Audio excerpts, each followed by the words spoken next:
The idea behind policy dialogues was that research evidence is one key input into the process, but we really need a mechanism of capturing people's tacit knowledge, their real-world views and experiences on the issue. And we really need that on all of the things that evidence can't really give us insights about. So that's what are the institutional constraints that policymakers and stakeholders are working under? What are the interest group pressures they're having to contend with? What are the values that they want to see driving decision-making?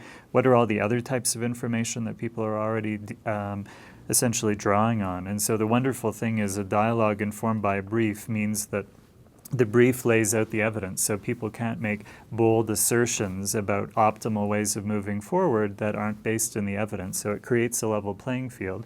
And the brief also helps to frame the issue in terms of what's our best understanding of the problem, what are some viable options, what are implementation considerations. But then the dialogue itself is kind of a free-for-all about, well, have we really got the problem right? And some of the dialogues we've seen have led people to realize, no, we've actually framed the problem wrong. And then it allows people to talk through the options and say, well, yeah, we might have slightly stronger evidence from that, but in our context, for these very clear reasons, maybe that's not the way to go. And then similarly on the implementation side, in theory something might work a particular way, but a rollout in a country might have been shown to have been ineffective if it used a particular strategy before, so maybe a new one's warranted in this situation.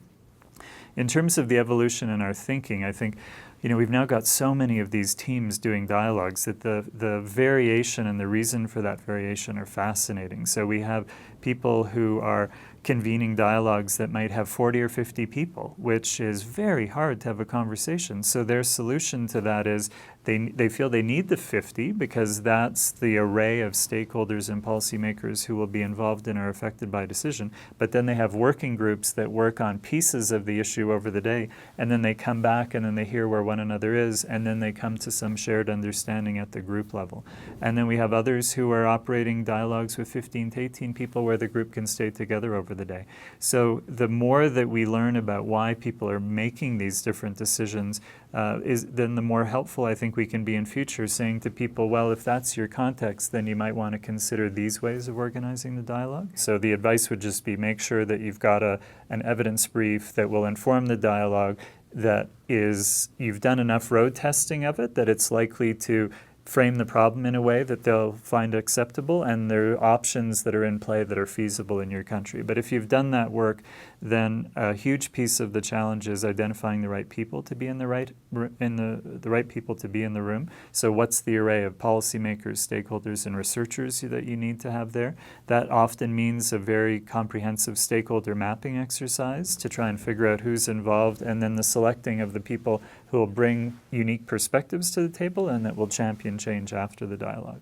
So who's in the room is absolutely critical. Facilitation is essential. I think more and more we realize that the person at the front of the room sends such important signals about the need to listen carefully to one another, to try and build on one another's comments, to respectfully point out disagreements, but to constructively try and identify shared ground, to try and elicit comments from quiet people, to try and figure out, are you being quiet because you're frustrated with the process, or is there something that we can do to better engage you in this? Another thing, though, that we've learned over time is the dialogue in and of itself is not going to do anything unless there's very concerted effort to follow up on it. So most of the teams have a dedicated section at the end of a dialogue that's focused on next steps, where they try and identify or get people to identify what next steps they and their organizations, but especially groups of individuals that are at the dialogue, and if possible, everyone, but certainly groups,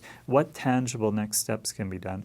And then the key issue is what kind of follow-up makes sense. In some countries, it might make sense to link this directly into a technical review group that already exists, that the ministry's already endorsed. In other situations, it might be clear that it's ultimately the ministry that's going to have to make a decision, and a personalized briefing to the top folks within government might make sense. In other times, it might be the Ministry of Finance. Sometimes an NGO might be known to be particularly influential on the issue, and the follow-up activities have to be about getting them on board to do the follow-up. So that follow-up is essential. The dialogue can put in place a lot of the right conditions for success, but those next steps are going to be critical in bringing home the change.